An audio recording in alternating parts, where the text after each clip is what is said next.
14 April 1891లో జన్మించాడు. ఆ వ్యక్తి ఎన్నో మార్పులు, ఇంకెన్నెన్నో ఆశయాలతో తన జీవితాన్ని మనకు అంకితం చేశాడు. అలాంటి గొప్ప మనిషి కథ మనందరి కోసం.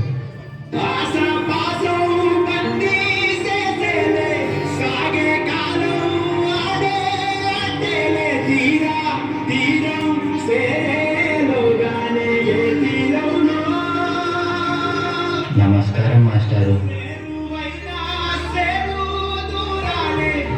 పిల్లలు, ఈ ప్రశ్నకి మీరు ఎవరు సమాధానం ఇస్తారు? నేను చెప్తాను మాస్టారు.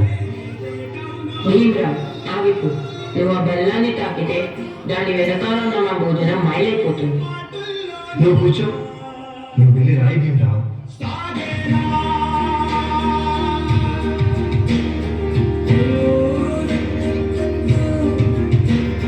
జీవితంలో నువ్వు చాలా గొప్పవాడి అవుతావు భీమరావు.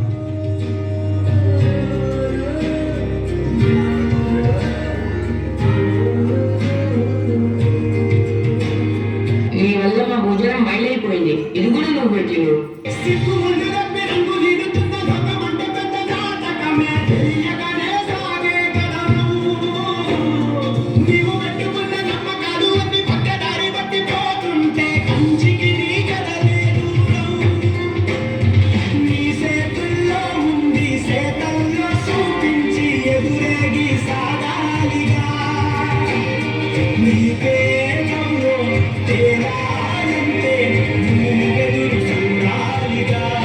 చాలా దాహంగా ఉంది. తాగడానికి మంచినీళ్ళు ఇస్తారా? నీలాంటి వాళ్ళకి అదిగో ఆ మురికి నీళ్ళే, వెళ్ళి తాగు.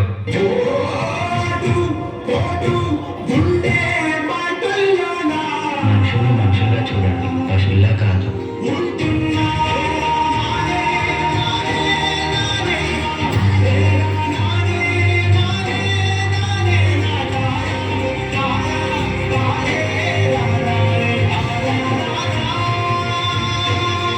నువ్వు ఎవరికీ తలవంచకూడదు.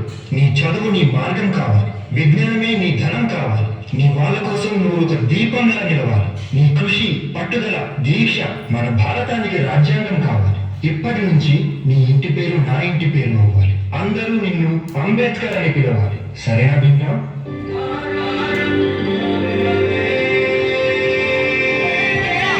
ఎంతమంది తనని తక్కువగా చూసినా చదివే లోపంగా మార్చుకొని మెట్రిక్ సాధించాడు.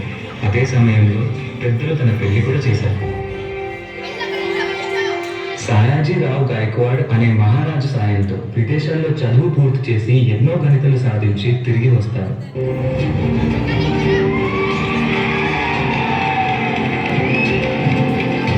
బాబా, ఇన్ని సంవత్సరాలు గడిచినా ఈ ప్రజలు మారలేదు, మా బ్రతుకులు మారలేదు. ఎలాగైనా మా తర్వాత మార్చే దేవుడివి నువ్వే కావాలి బాబా.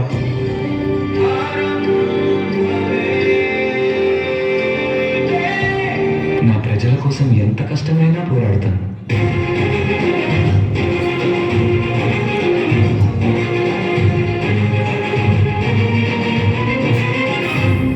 భారత రాజ్యాంగం యొక్క మూసాయింత కమిటీ అధ్యక్షుడిగా మిమ్మల్ని ఎన్నుకోవడం మాకు చాలా సంతోషంగా ఉంది.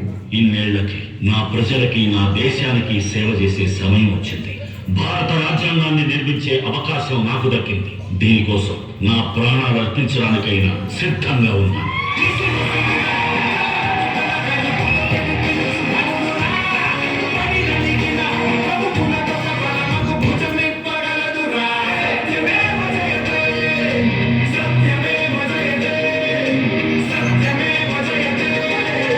అంబేద్కర్ని ఒక ప్రాంతానికో, ఒక కులానికో, ఒక మతానికో పరిమితం చేయలేము. ఎందుకంటే ప్రతి భారతీయుడి గుండెపై చెరగని ముద్ర వేసిన మహనీయుడు ఆయన. అందరి కలలు కన్నది ఆయన కలం. బడుగుల కోసం ధ్వనించింది ఆయన కళం. భారతదేశంలో రాజ్యాంగం ఉన్నంత వరకు ఆయన మన మధ్య బతికే ఉంటాడు.